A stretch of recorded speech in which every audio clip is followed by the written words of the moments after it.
Mafia. The dawn's silence is deadly. Hello, everybody. It's me. It's number 9. October 28th, 1947.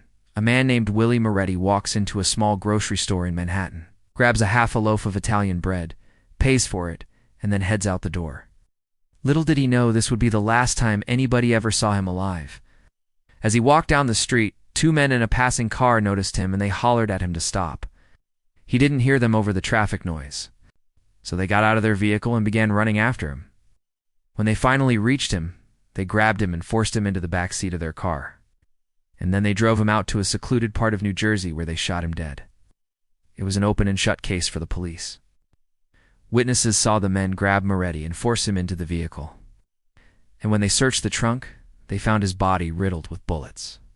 However, nobody came forward with any information on who these gunmen were or why they had killed Moore. That was because Willie Moretti was a made man in the Genovese crime family. His murder was ordered by one of the most ruthless mob bosses of all time, Vito Genovese. If anyone had any information about what happened to Moretti, they weren't going to be spilling it to the cops. The thing is, nobody knew that Moretti was even a Mafia member.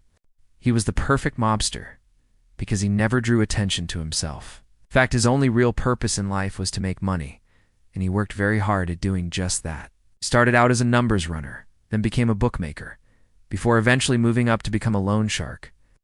His final position with the crime family was that of a labor racketeer. You see, during the 1940s, unions were becoming more powerful than ever. They were able to go toe-to-toe with even the biggest corporations, and they sometimes came out on top. This made the Mafia nervous since they relied on getting kickbacks from union pension funds. And if the unions kept growing in power, they could lose a lot of money, so they decided to infiltrate the unions and control them from within. Morris was one of those people, infiltrated the International Brotherhood of Teamsters, and became a powerful figure within it. He used his influence to line his own pockets, as well as to ensure the Genovese crime family continued to receive their cut of the union pension fund money. But there was a problem. See, Morris wasn't the only guy the Mafia had planted in the union. There was another man named Anthony Provenzano, also known as Tony Pro, and the two of them were constantly fighting over territory. Eventually, word got back to Vito Genovese that these two guys were causing problems for the organization. So he brought them together and told them to split the profits, but Morris refused. And so Genovese decided to get rid of him.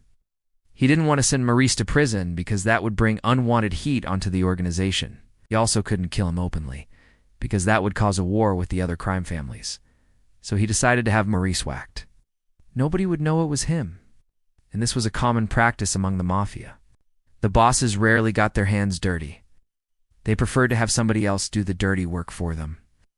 However, there was one big difference between this and most other Mafia murders. Vito Genovese never gave the order directly. He actually wrote it down on a piece of paper and then handed it to one of his underbosses, Joseph Barbera. Then he instructed Barbera to destroy the note after he gave it to the hitman. Now, some people might think this is overkill. Why would he take such elaborate measures to cover his tracks?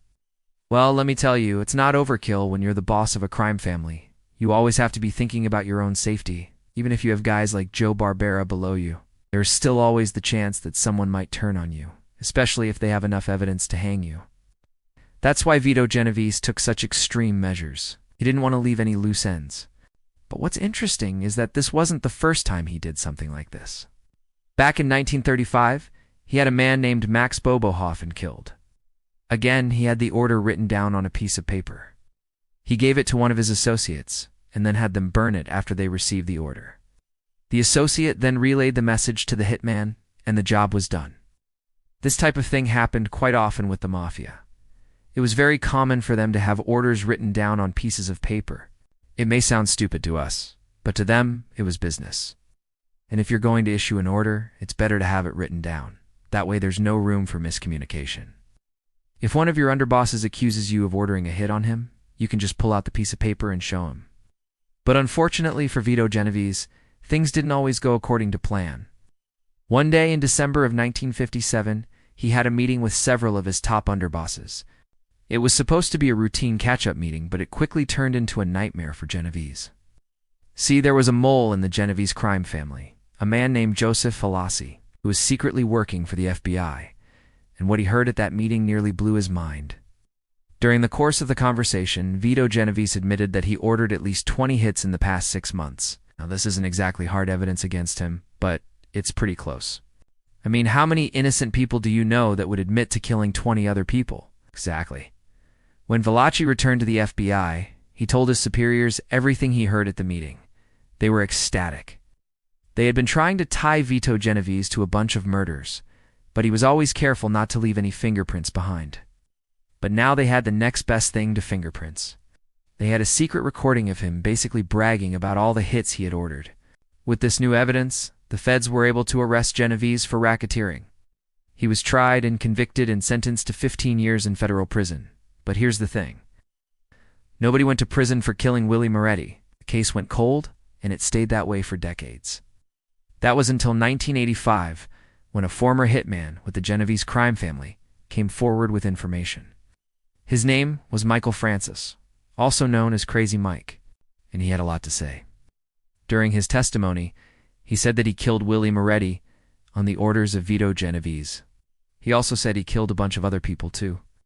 In total, he claimed he murdered at least 16 people between 1945 and 1956, and every single one of them was ordered by Vito Genovese. Now, this is important. People tend to forget that Vito Genovese was a really old man when he died. He was born in 1897, and he kicked the bucket in 1969. That means he lived to be almost 72 years old. And that's pretty impressive considering the kind of life he lived.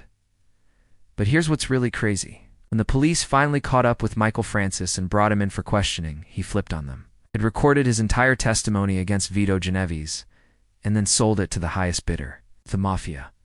He ended up spending 7 years in protective custody while the FBI investigated his claims.